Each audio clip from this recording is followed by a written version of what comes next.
Since this is our last episode of 2024, it seems only fitting to round off the year by looking back at some of the trends in road cycling this year, and we're going to brutally rank them. This is a sick idea. Brutal. I'm only saying brutal because I had a look at some other YouTubers that do this and they always say brutally ranking. So we're going to brutally rank. We're going to rank them each into a series of 5 categories. The categories are at the top, God tier. Oh. Thank you. Next one down, yeah, buddy. Yeah, buddy. Yeah, buddy. Middle ground is meh. Below that, we've got no thanks. And then bottom, we've got get in the bin. So the caveat is, these are just our opinions. This is just a bit of fun. Feel free to debate them or rip Jimmy and Francis only in the comments. Also, some of these trends did exist before 2024. I will acknowledge that. But they have at least been popular this year. So the first trend is uber narrow handlebars. So by this, I assume you mean those ones where they're like 23 centimeters, like super narrow. You're not talking like 36. You're talking tiny. Sure, let's go with that. My gut reaction was, oh, get in the bin. Silly. However, it has made it perhaps the pipeline. Bike manufacturers are now making their handlebars much narrower. Therefore, they fit people.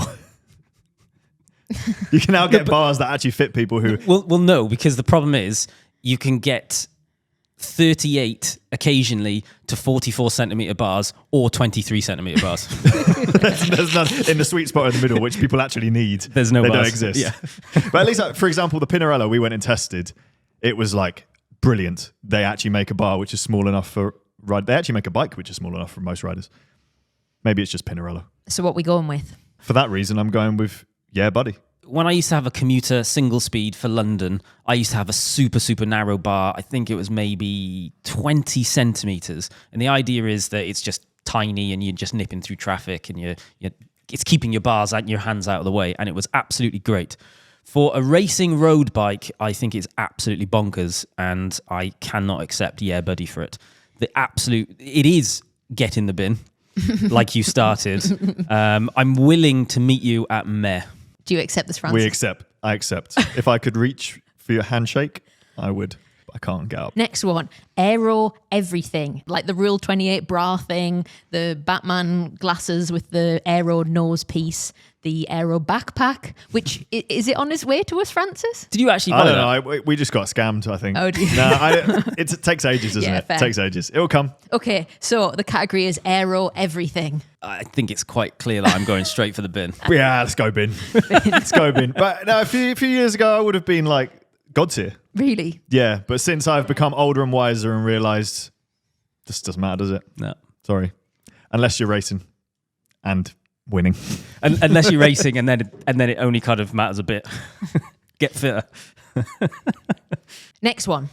Grey bib shorts in the pro peloton. And basically what this means is MAP has just released new team kit for teams Jayco Alula and Liv Alula Jayco. Took them a while. Is this their first World Tour sponsor? I believe so, Okay. yes. So Fair. they're in the pro peloton for the first time, and so are grey bib shorts, along with a sort of purpley top, which is quite nice, I think. Yeah, buddy.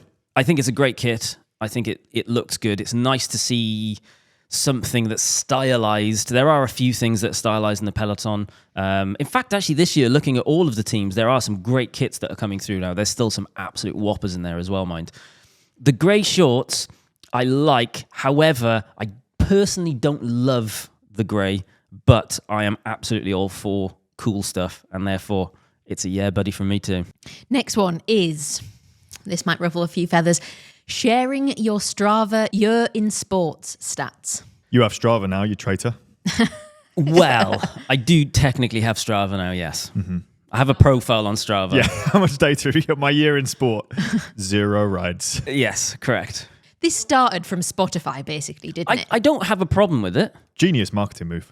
Genius. I don't do it myself. I don't have an interest to do it myself. You might next year, Jimmy, though, Project 400. I think the problem, I probably wouldn't promote how many hours I've done at the end of next year, because I don't want to set this expectation that you, like, say, for example, I do hit 400 hours. I don't want to then set an expectation that, like, it's achievable, because it's really, really hard. I think the difference between a sport end of year and a music end of year is, and what I am personally trying to avoid is, if you do a sport one, I wouldn't want it to be shaming other people. Whereas if you do a music one, it's already accepted that if someone likes music, then you don't have to like that music as well. Whereas if I'm promoting that 600 hours a year is like normal, then people will think that it's normal and be like, oh, well, I've only done 200 hours. I've only done 300 hours, which is a massive amount of riding, and I'm not good enough.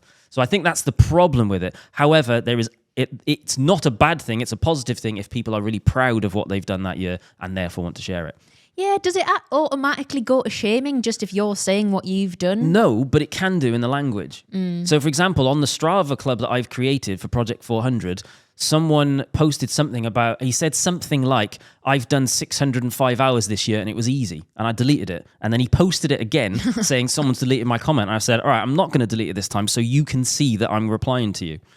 And 106 hours isn't an easy amount of riding, and we shouldn't be telling people it's an easy amount of riding, because it isn't. It's absolutely massive. If he found it easy, amazing, brilliant. But don't try and tell other people that they are not achieving enough by not doing more. Yeah, I just think most people don't think about that. I think they just want to say, they're just proud of their stats and just want to say, oh, I did this.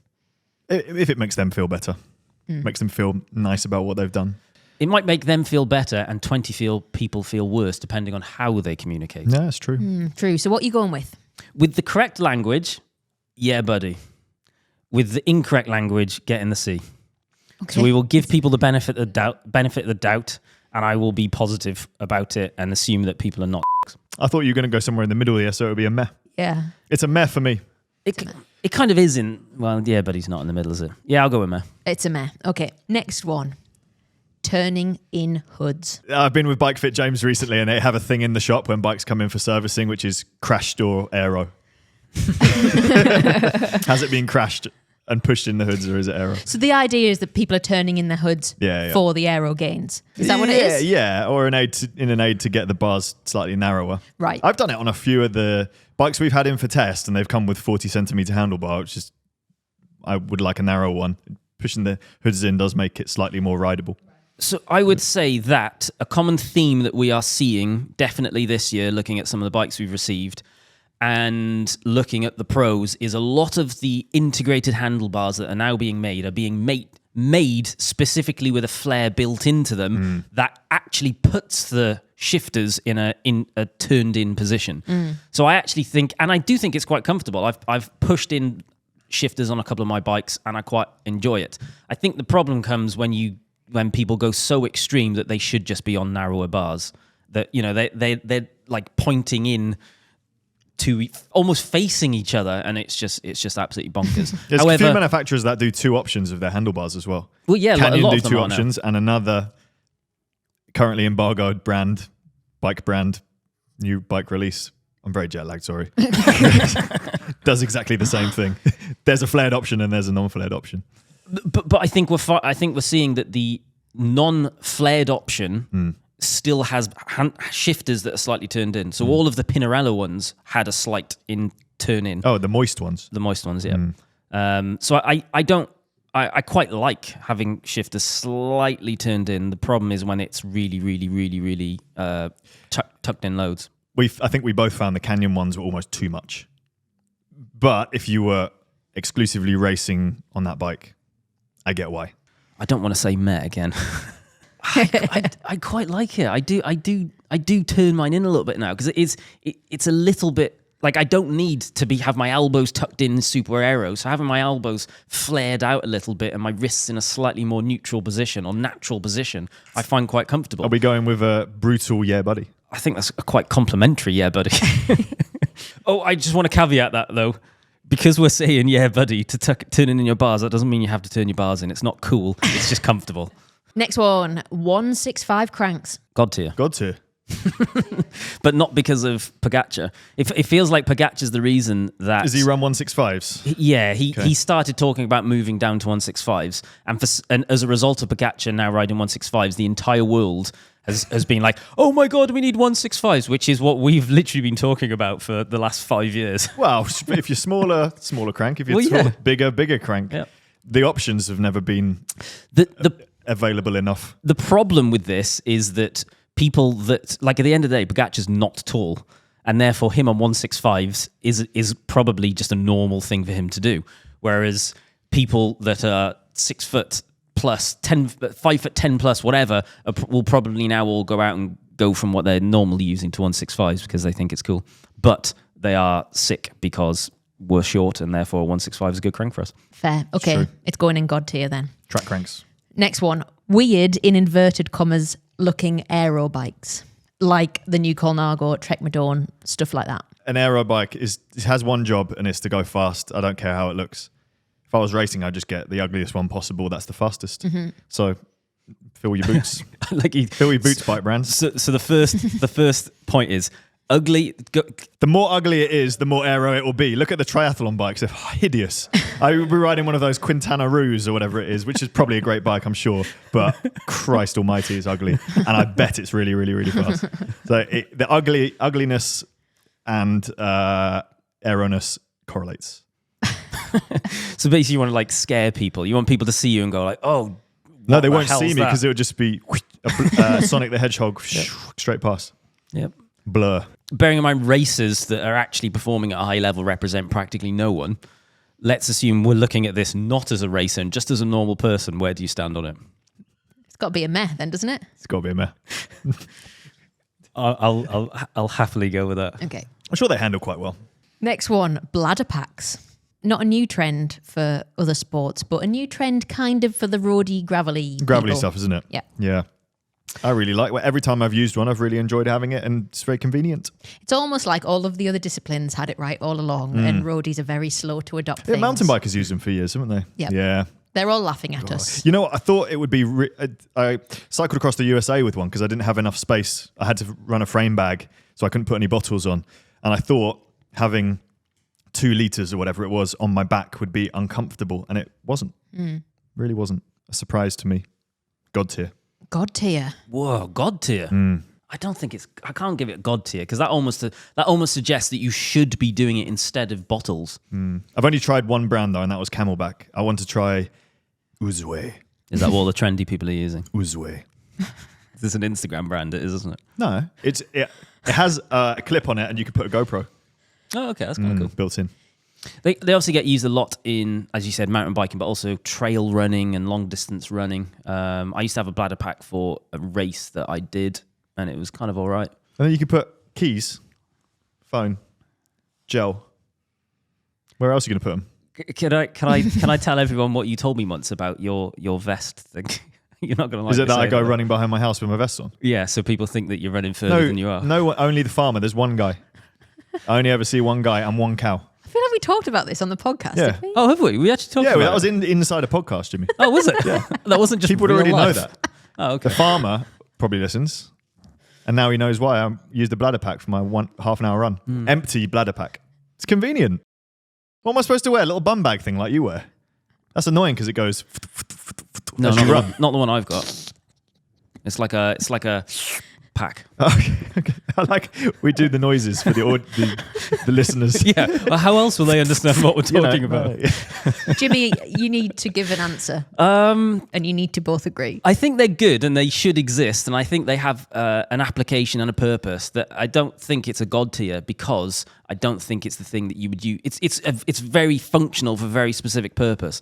I would like to settle on buddy, but if you really want to drive it to God tier, then I'll let you do that. I'm driving it to God tier. I would like to also add that people were using these because they were faster as well, in like Unbound.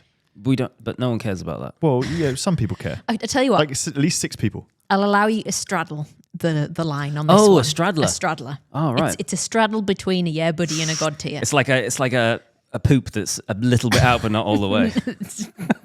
Me most of the way through India. The next one is bike-themed tattoos. You don't have one? I don't. Do you have one? That's how me and Mary Spender connected.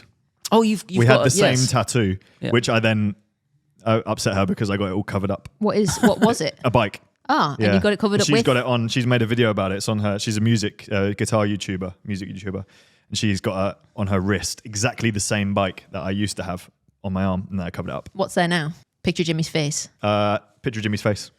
Jimi Hendrix. The other cool Jimmy. Yeah. Chris Hall, one of our mates, he's got a bear cycling like a mini bike on his calf. Yeah, Louise Gibson has... The Arc de Triomphe from when she rode the Tour de France a day ahead of the men. Nick the mechanic has definitely got some bike stuff now. Now he's basically booked us. Like he goes in. He's probably only been for 2 sessions, but each time he goes in for a tattoo, he comes out with 15. 30, so like lots of people have got them. I don't have a problem with it. I don't personally. That's because they're their tattoos, not yours. I don't personally have any of their tattoos, correct? There's not many tattoos that I would be like, you shouldn't have that. Usually military symbols of some sort. Yeah, there are a few that we should probably stay away from. You want to give an answer then? It's got to be a yeah buddy, hasn't it? I think it is a yeah buddy because you got like it's a commitment, isn't it? Yeah. You're into something and that's cool. Do what you want. Yeah, buddy. Yeah, buddy. Next one. Kind of on the same vein as the weird looking aero bikes. Massive, in all capitals, massive TT helmets. Francis has sold me with his theory on aero bikes. Yeah. Just like the more hideous, the better. So I almost want to put this. I really want to put this quite high up now. Triathletes had it right the whole time. But I also quite like the idea of a massive aero helmet just on like a normal bike. It's like, do you know what? Maybe this is something I'm going to do this year. Get maybe just like my steel Moss bike, just like a bog standard normal bike that looks a bit old school, and I'm going to wear a World Champs jersey with a massive aero helmet and just start riding around and see what happens. And I might even do it in London around like regions and just see what it looks like. Honor to borrow her one. Yeah. Double the size. Really big. The reality is it's no thanks, but for the banter, I'm going to go with yeah, buddy. So, but I think it's no thanks, really, isn't it? It's no thanks. Okay, next one. Paranormal Studios. All right, so it says penis on it. I don't think they are doing anything good. Like, all of their products are super expensive. They're not revolutionary. They're not spectacular. They don't enable more people to get into cycling. They don't help the industry. They don't help cyclists. I do not care about them at all. Okay. That's the reality of it. I don't care about them. Never given it much thought. The design's quite nice. Their branding is very nice. Branding's great. Bit of Helvetica, can't complain.